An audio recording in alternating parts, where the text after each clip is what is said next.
The best of Money Matters. The Big Story. Welcome to The Big Story. I'm Hongbin Jeong. Singapore's golf landscape is set for major transformation over the next decade, as 6 out of the country's 16 golf courses will not have their leases renewed. Among those affected are 2 of Singapore's most prestigious clubs, Tanah Merah Country Club and Singapore Island Country Club. The Ministry of Law announced on Monday that leases for these courses will expire by 2035, citing future plans for the land. The move is part of a long-term land use strategy to support critical national needs such as housing, economic development, security, and essential infrastructure. What impact, then, will these changes have on Singapore's golfing community and related industries? Well, joining us today to delve into this deeper is Nicholas Fang, Managing Director of sports consultancy Novastella, former nominated member of Parliament and former national athlete. Hi, Nick. Welcome to the show. Hi, thanks for having me. Thank you so much for joining us. Well, Nick, initial reactions to the Ministry of Law's announcement earlier this week about the non-renewal of leases for 6 golf clubs were of disappointment and frustration, and understandably so. Well, Nick, I believe you are a golfer yourself. How did you take in the news? I have to clarify, I was never a national golfer, just in case anybody gets the wrong idea. I'm a very enthusiastic golfer, but I'm not a good golfer by any measure. But I do really love the game. I love the sport. I love playing it, and I love following it, on TV and on the international scene as well. And I'm also a SICC, a long-time SICC member. And I think the news hit most of us who love golf and who play golf quite hard. I think the news wasn't a complete surprise. There's been talk about, our land scarcity in Singapore and the fact that there is a need for, more space, whether it's in the immediate future or in the longer term, for the various uses that you described earlier. So, people, when you're dealing with a finite resource, I think people know that something's got to give at some point in time. And when you compare a leisure, recreational, or sporting activity like golf to other needs like, industrial purposes, housing, it's pretty tough to say that, we're going to have priorities for golf forever and ever. So I don't think it was a surprise, but it was still definitely sad news. And I think in particular, there was one surprise, which was Tanah Merah. The garden course lease is not going to be extended. And for most of my friends who understand or are in the aviation business, this particular course sits right at the start of a funnel, which I presume is a technical term for part of the flight path for runway 2 at Changi Airport. So it begs the question, what exactly can be built there? Obviously, not high rise. You can't have stuff that would potentially affect air travel and the flight path of aircraft.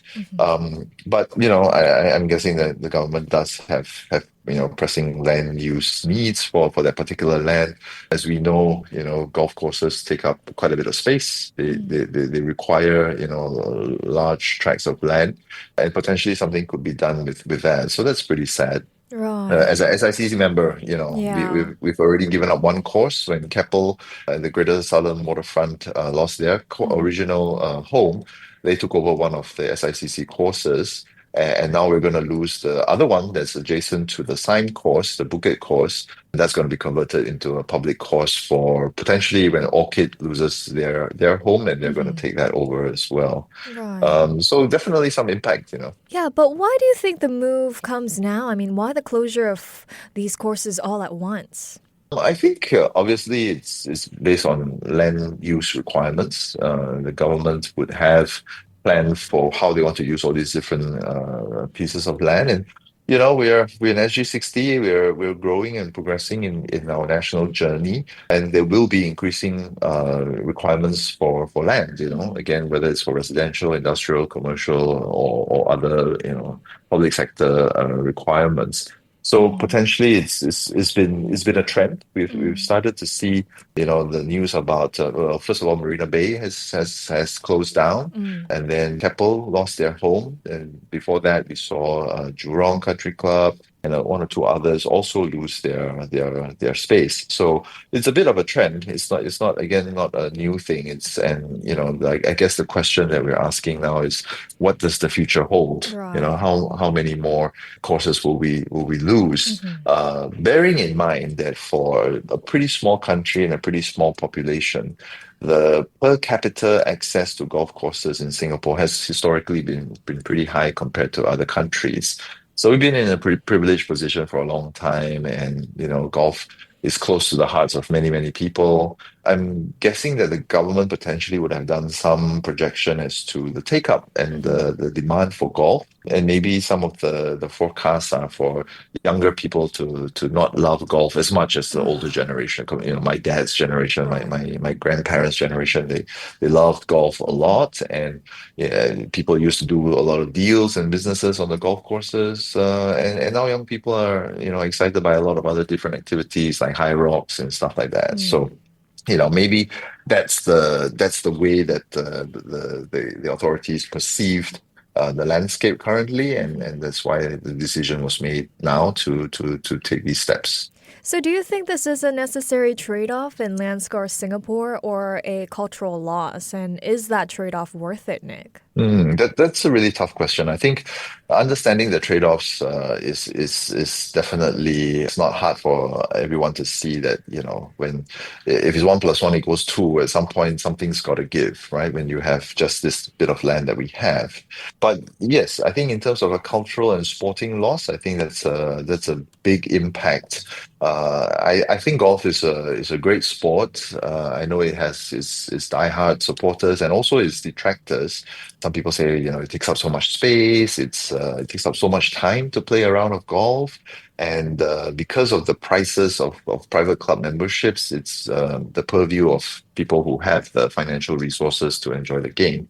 So not entirely something that the public can easily get access to as a whole. But as a sport, I think it's a great sport. It's because of the system, because they have the handicapping system and the fact that you basically play off different starting points. Stronger guys can play off a longer tee, and so they play for a longer distance, and people who are not as strong can play, off a tee that's a bit shorter.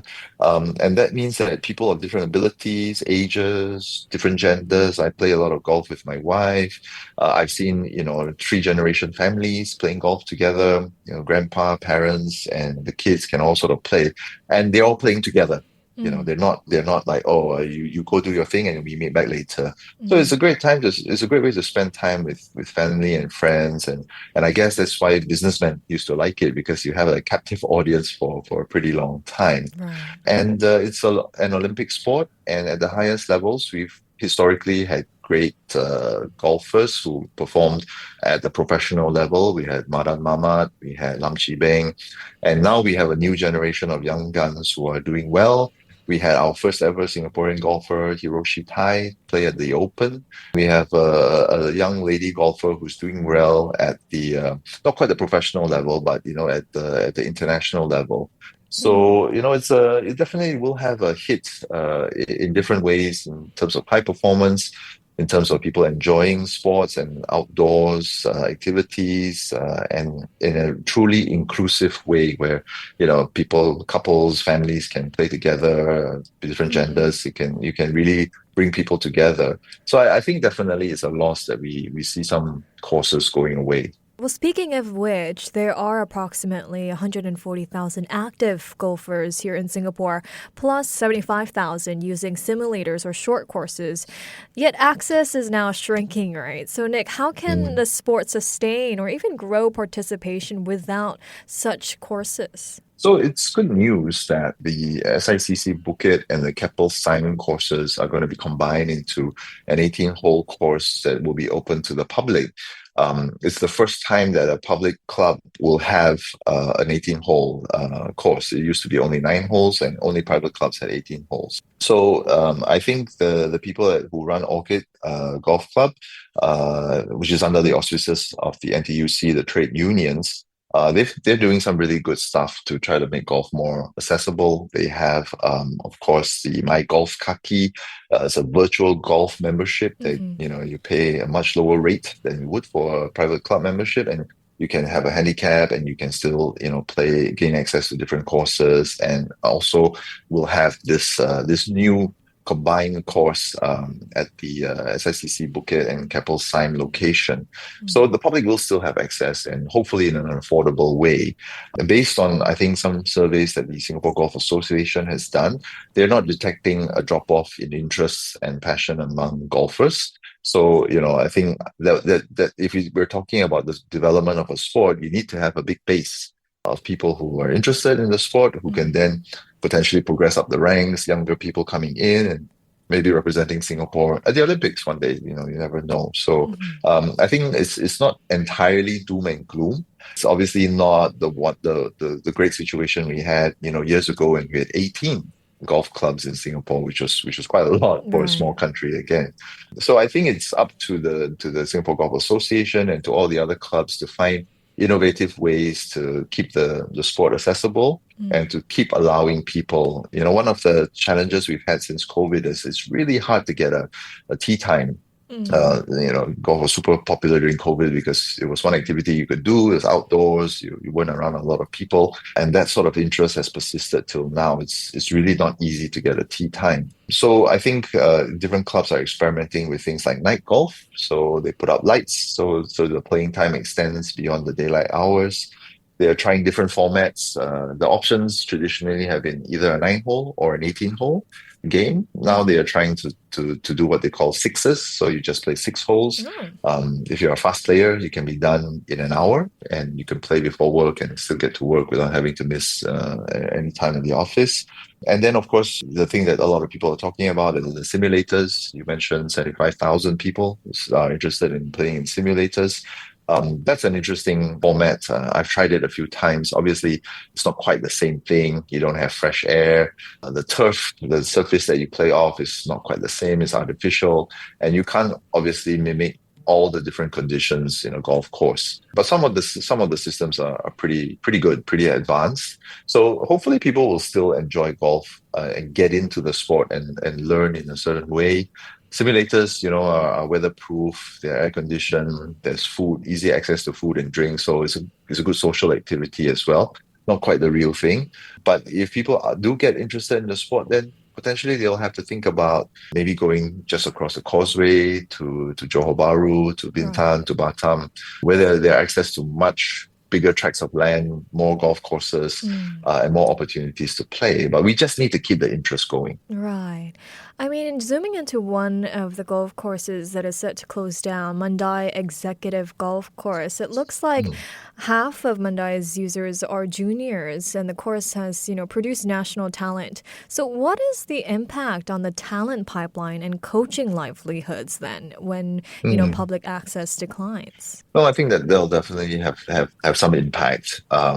On terms of youth development, I think some good news that we saw in the news that came out a couple of days ago was that there would be a new sort of center of excellence for youth development that will be at the NSRCC, the National Service Resort and Country Club, Kranji location.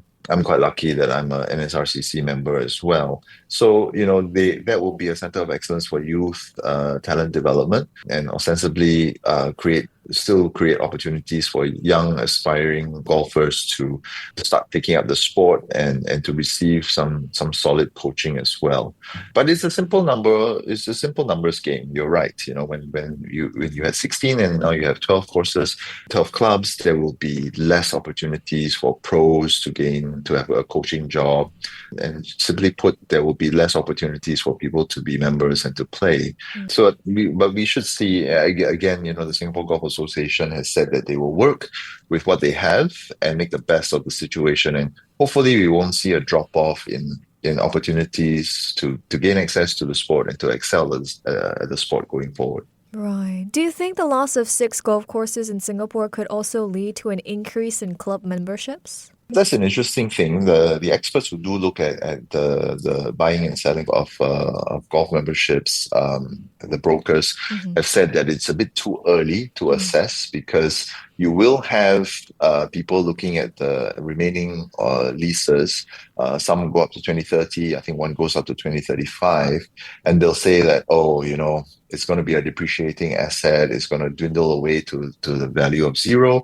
So maybe we shouldn't invest in that, and we'll think about something else, playing overseas and stuff like that. And then there will be those who say, oh my goodness, we've got, if you think about 2035, we've got 5 or 10 years left to play at these courses. Let's make the most of it. Let's buy the membership and let's do, get in as many games as we can.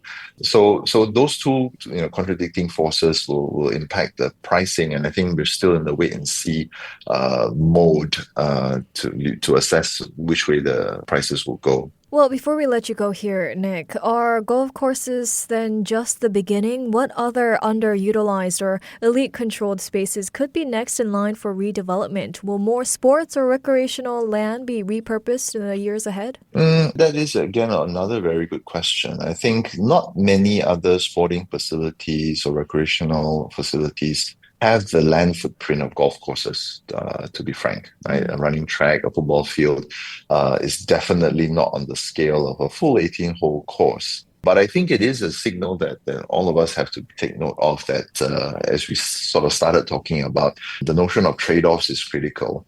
And as a sportsman, as somebody who's a huge advocate for sports and a huge fan of sports, I love sports, but I don't think it should be at the expense of industrial activity, stuff that contributes to the economy. It definitely shouldn't be at the expense of housing. We shouldn't have housing prices being driven up due to a shortage of supply just because people want to play sports as well. So I think we all of us who enjoy, whether it's soccer, playing in fields, or golf. I'm a huge fan of cycling as well, and for the longest time we've sort of been lobbying for a velodrome to be built in Singapore, so people can practice indoor cycling or track cycling. But that takes a lot of space too, and I know that when they're looking at the sports hub and the areas around Kallang, it's always been a trade-off in those cases between a sport like cycling and maybe some other sport like a tennis center or a table tennis or squash or badminton center that would be able to have much more, space for their athletes compared to a velodrome. So it's always been a question of trade-offs, and I think the sooner people figure that out and also have a bit of a think about what other options they might want to consider, as I said, maybe traveling. And to be honest, traveling to Johor Bahru to play is really not that inconvenient. It still kind of takes about half a day, which is what a golf game would take normally, even in Singapore. But there will be some small sacrifices that I think all of us have to be prepared to make if we want to continue enjoying our sport. Right. Well, thank you so much, Nick, for your time and your insights today. It's been great, and hope that people still keep enjoying golf and getting into golf in the years ahead. Definitely. Well, that was Nicholas Fang, Managing Director of Sports Consultancy, Novastella, former nominated member of Parliament and former national athlete. This has been The Big Story with me, Hongbin Jeong. To listen to more great interviews, download our podcasts at audio.sg or download the audio app. That's AWEDIO, audio at the App Store and Google Play.